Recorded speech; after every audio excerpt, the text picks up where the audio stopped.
Të dashur shqiptar, sot është një ditë e veçantë sepse pikërisht sot është zbuluar në Universitetin e Ohios një mbishkrim i një varri të gjetur në Pelazgi ose Pelazgiotis në Thesali. Është epitafi i një iliri me mbiemrin Buka. Meqense Buka është emër i gjinisë femërore, mendohet që kjo ishte një grua. Mund të ishte edhe ndonjë perëndi.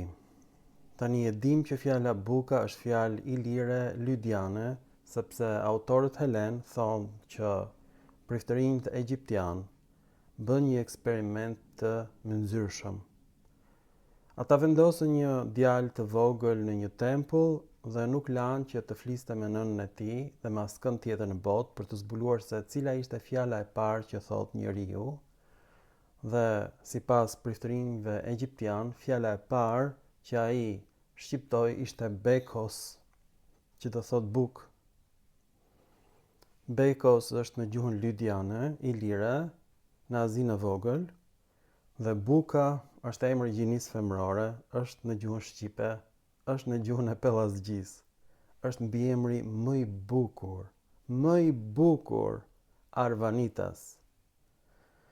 Pra Arvanitasit ose Arbanët janë njerëz priftërinj që bënin sakrifica të kafshëve me njollë të bardhë. Dhe këtë dim nga priftërinjt grek. Shqiptarët sakrifikonin kafsh në tempull, kryesisht lop me njollë të bardhë në ballë. Por për priftërinjt shqiptar, kafsha e zezë ose gri ishte ogurzez, përfaqësonte forcat e vdekjes. Demetra është perëndia e tokës, perëndia e vdekjes. Demetra dhunohet nga Poseidoni. Ky mit shpjegon baticën dhe zbaticën. Pra batica është momenti kur deti dhunon tokën, Demetrën. Demetra e hidhëruar largohet nga qytetërimi, fushat nuk janë më pjellore në dimër. Me këtë shpjegohet ndrimi i stinëve. Demetrës i pritet koka dhe i vendoset koka e pelës. Dhe emri Pelazgia është krijuar një lloj si Dioskuri. Dioskurët janë dardanët që përdornin degën e dardhës për të përfaqësuar dy mbretërit e klaneve rivale që e ndanin pushtetin. Pra nuk ishte demokraci në Spartë, dy mbretër nda dy klane rivale sundonin dhe ata mbanin degën e dardhës të ndarë në dy degëzime dhe nga kjo vjen fjala dardan, dega e dardhës. Nga e dim në këtë, është e njëjta degë e dardhës tek maqedonët, i njëjti koncept. Pra fjala dardhë është regjistruar në gjuhën maqedone dhe në gjuhën ilire. Dhe tani, në gjuhën shqipe, fjala drithë dhe dardhë kanë të njëjtën origjinë, janë krijuar një lloj.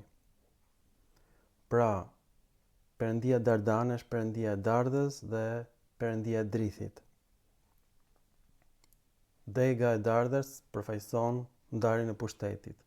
Dhe tek spartanët, pra, tek dardanët, sepse Dardanus vjen nga Arkadia, lexoni mitet e Greqisë. Pra nga Greqia vjen Dardanus. Dhe ai ngre qytetin e Trojës në Azinë e vogël. Pra, përfundimisht, vëllezërit Dioskuri e kanë krijuar emrin e tyre nga Dios, që është emër në rasën gjinore në greqisht. Dhe Kuri është varianti i Spartës i fjalës Kora, që do thot vajzë. Pra Kuri ishin djemtë e Diosit, të Zeusit. Dioskuri është tokfjalësh në greqisht. Pelazgia është gjithashtu tokfjalësh. Pelas do të thot pel gri. Dhe këtë e dim ne nga Peloponesos, ose gadishulli i Pelopsit. Ishte një perëndi me fytyrën gri, ose të errët, të lidhur me mitin e Demetrës. Pelopsi përfaqësonte forcat e errësirës, forcat e nën tokës. Pra, Pelasgia, fjalë për fjalë do thot drejt Pelas. Në gjuhën shqipe është njësuar rasa gjinore dhe rasa dhanore. Pra Pelasgia, pra pavendoset gia do thot drejt në greqisht. Në drejtim të, Pelas është pikërisht emër në rasën dhanore dhe gjinore. Dhe tani çfarë ndodh? Në gjuhën dorike, Pelasgia filloi të shqiptoheshte Pelasgia me l. Kjo ndodh vetëm në dialektin dorik, por e shkruar dhe sot e kësaj dite në të gjitha dokumentat, në të gjitha mbishkrimet e Pelasgiotis, që do thot banori Pelasgjis, Pelasgiotis, është Pelasgia me l, Pelas, që është emër në rasën gjinore. Ata që dinë greqisht e dinë që të gjithë tokfjalshat në gjuhën greke, pjesa e parë e tokfjalshit është emër në rasën gjinore. Pra një lloj si Dios Kuri, fëmia e Diosit, Pelasgia drejt Pelas, fjalë për fjalë, që ishte pela ngjyrë gri. Pelops do të thot njëri me fytyrë gri, me fytyrë të errët. Graja është grua me fytyrë gri.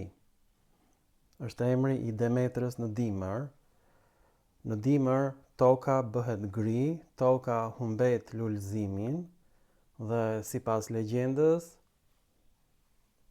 vajza e Demetrës rëmbehet nga perëndia nën tokës gjatë dimrit. Dhe plaket graja, është grua e plakur, Demetra. Demetër vjen nga fjala Demeter, në fakt shpjegohet, në greqisht është sot e kësaj dite Demeter, është nëna, meter është nëna në greqisht, e dheut, është gjithashtu tokfjalësh. Në greqisht Demeter. Edhe Pelasgia, pra, është ose toka gri, ose drejt Pelas, ngjyra gri. Pelops është origjina e Peloponesos, gadishulli i Pelopsit, njeriu me fytyrën gri. Pra emri i Greqisë vjen nga graja, është perëndia Demeter. Akaja do të thot ankthi i Demetrës, emri i Greqisë. Dhe Pelasgia drejt Pelas, Pelas ngjyrë gri.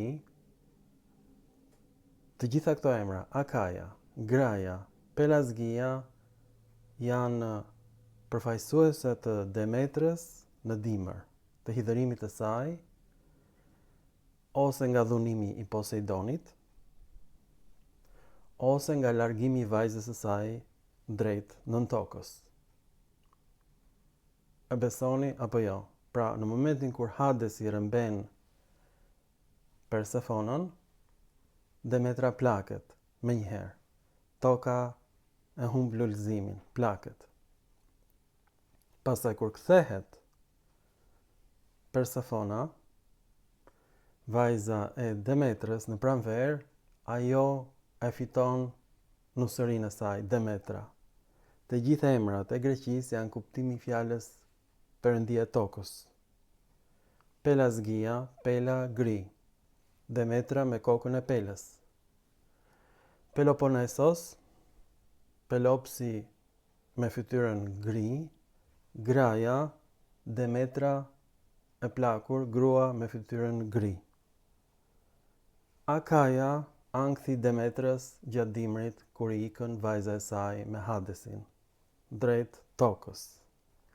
Të gjitha emrat e Helladës së vjetër janë Akaja, ankthi Demetrës, Pelasgia drejt Pelas ngjyrë gri, Peloponesos gadishulli i Pelopsit, Graja ngjyrë gri e tokës gjatë dimrit, Kështu grekët e shpjegonin ndërimin e stinëve, sepse nuk ishin astronaut dhe fizikant. Ishin njerëz të thjeshtë. Dhe fjalët në greqisht përkojnë me fjalët në gjuhën shqipe. Dhe fjala buka është gjetur në pelasgiotis. Përfundimisht, në qoftë se ju doni ta quani veten pelazg, kjo nuk ka lidhje fare me fjalën pelg të shqipes, por me fjalën pelasgia, drejt pelas. Është emër në rasën gjinore dhe dhanore në gjuhën ilire. Pelas dhe monumenti gjigant me fjalën buka është gjetur në Pelasgiotis. Nuk jeni pelazgë, por pelasgiotis në greqisht. Nëse doni të përdorni emra grek, banorët e Pelazgjisë quhen pelasgiotis, ose fëmijët e Peles gri të Greqisë. Gjuha greke dhe gjuha shqipe janë të lidhura me njëra tjetrën. Pra mbasi gjeta monumentin me fjalën buka, u tmerrova unë, u tmerruan dhe grekët, sepse nuk e mendonin që gjuha shqipe të ishte kaq e lidhur me greqishtën. Të gjithë emrat e Greqisë janë të lidhur me emrin e dheut dhe nënës, nënë tokë. Ju faleminderit për vëmendjen dhe mirupafshim në filma të tjerë shkencor të dashur Pelasgiotis dhe jo Pelazg.